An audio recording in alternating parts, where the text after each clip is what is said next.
Olá, irmãos. Vamos falar sobre uma interpretação que o pastor Sila Malafaia fez de um versículo que está em 2 Coríntios, capítulo 9, versículo 8, que é um capítulo que fala sobre a oferta. O versículo é esse aqui. E Deus é poderoso para tornar abundante em vós toda graça, a fim de que, tendo sempre em tudo toda a suficiência, superabundeis em toda boa obra. A passagem é esta aqui, a parte, aliás. Tornar abundante em vós toda a graça. Segundo ele, na sua pregação, disse que se você dá oferta a Deus, Deus pode operar qualquer tipo de ação em qualquer área da sua vida. No caso, você compra uma ação de Deus. No caso, ele diz que você pode acabar tendo curas emocionais, no casamento, né, curas físicas, e aí vai dando a lista. Só que é o seguinte, além disso ser uma heresia grave em dizer que a graça de Deus é comprada, você pode comprar uma cura emocional, você dá uma oferta na igreja e no caso Deus vem e faz uma cura emocional no seu casamento em gratidão a você ter dado dinheiro na igreja. Só que é o seguinte, veja o que está escrito aqui, o capítulo inteiro está falando sobre a oferta e o sustento de Deus ao ofertante. Veja o que está escrito. E Deus é poderoso para tornar abundante.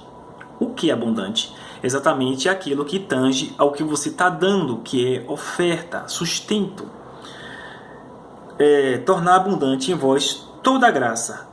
A questão é, que graça é essa que Paulo está falando aqui? Segundo a interpretação de Sila, toda a graça significa todos os tipos de graça, qualquer tipo de graça que o Senhor concede. Por exemplo, até mesmo um dom. Às vezes você recebe o dom da interpretação ou de profecia. Deus pode acabar concedendo a você um dom porque você deu uma oferta na igreja. Ao passo que a gente não vê isso acontecendo, né? Nem tampouco é base bíblica. Só que essa graça que Paulo está tratando aqui é a graça do sustento. Ele está dizendo que aquele que oferta ao Senhor de bom coração, segundo esses princípios do versículo 7. Veja os princípios. Cada um contribua segundo propôs no seu coração. Primeira base da oferta. Propôs no seu coração. Não com tristeza. Segundo ponto. Não com tristeza. Ou por necessidade. É o terceiro ponto. Porque Deus ama o que dá com alegria. Então ele está dizendo o seguinte. Esse que dá com alegria, que singeleza de coração, não visando lucro, que inclusive é o que ele ensina. Ele ensina você a ofertar visando lucro, visando ter retorno. E é isso que Deus não quer. Deus quer que você dê porque alguém vai ser ajudado, alguém vai ser beneficiado com isso. Dá por alegria.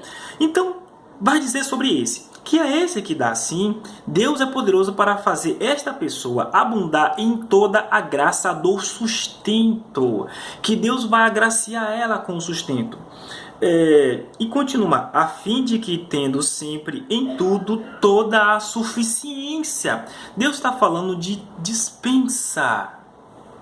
Aquele que oferta nesses princípios, né, dando com amor, dando com alegria, esse tipo de crente sempre vai ter o sustento vai abundar na graça do sustento, em toda a graça do sustento, para poder sempre dar a alguém, para sempre poder ofertar, para alguém ser ajudado, a fim de que tendo sempre em tudo toda a suficiência, superabundez em toda boa obra.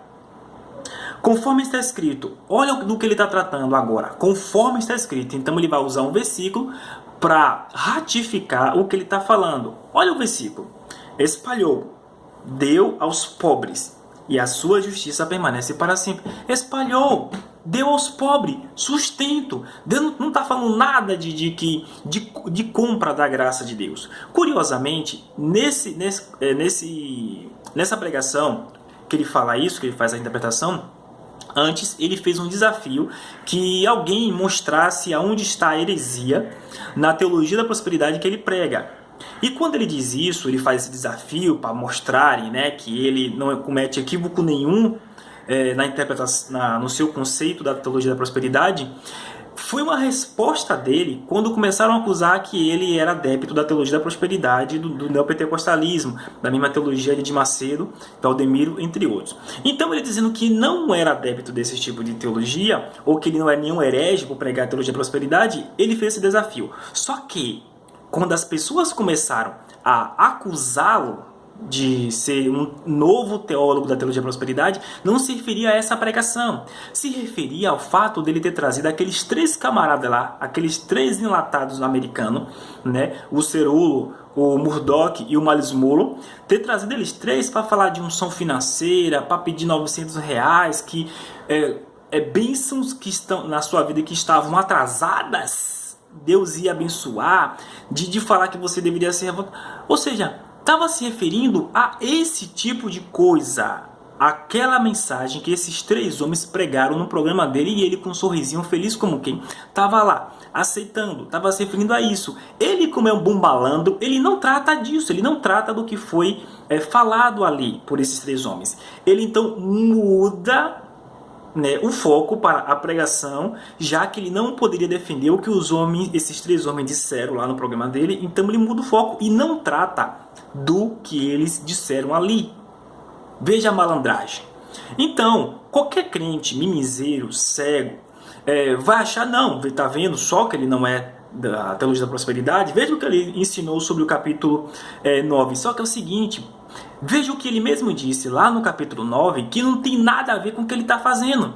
O capítulo 9, que ele interpreta, a Bíblia fala que cada um tem que dar conforme propôs no seu coração. É eu que defino o quanto eu vou dar. E se eu quiser dar, eu não posso dar por constrangimento, por tristeza, obrigado. Não, tem que ser com amor. Se não tem amor, se eu não definir, a minha oferta não é aceita por Deus. Não é o princípio utilizado por ele quando esses 3 homens disseram aqui que eles definiram quanto deveria dar. No caso, um deles definiu que seria R$900 e ficaram apertando a mente das pessoas, colocando esoterismo em cima disso e colocando mentiras em cima disso para que as pessoas ofertassem a ele. Então, ele comete essa malandragem argumentativa de mudar o foco, né? E o que é dito ali, inclusive vocês devem ter visto um vídeo dele em que ele fala que as pessoas deveriam dar uma oferta a ele no valor do aluguel. O foco dele é as pessoas que moram em aluguel, que as pessoas que moram em aluguel deveriam dar uma oferta a ele no valor do aluguel, que poderia até ser parcelado, e que Deus ia abençoar eles com a casa própria.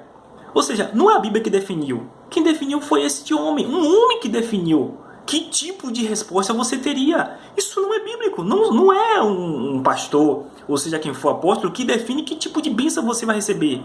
Para você ter noção do tamanho da canalice. Então ele interpreta o capítulo 9, no meu ver que eu assisti, eu achei muito bom. Eu ainda oriento os irmãos, né, indico os irmãos a assistir, mas chegou nessa parte, ele pecou gravemente em dizer que a graça de Deus é comprada. Se você dá oferta, você recebe bênção em qualquer tipo de área. Nesse ponto, ele errou. Segundo ponto que ele errou, né, o que eu já disse aqui, quando a interpretação do capítulo 9 não condiz com o que ele faz.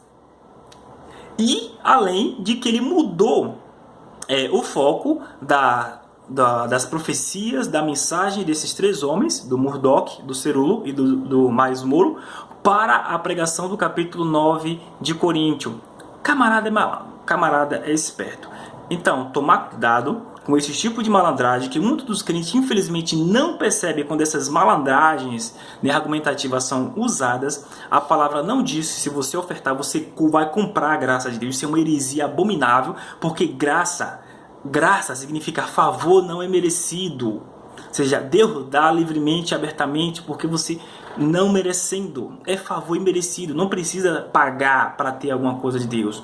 Não existe isso na palavra. No caso, Deus agracia você na questão, quando você oferta, Deus agracia você com sustento para que você continue tendo condição de ajudar outros irmãos. É isso o que o versículo quer dizer. A graça não é todas as graças, a graça se refere à graça do sustento, que é a mensagem tratada no capítulo 9 de 2 Coríntios, que se a maioria dos crentes lessem, não seria enganado por gente como Valdemiro, como Aginaldo Duque e Ed Macedo.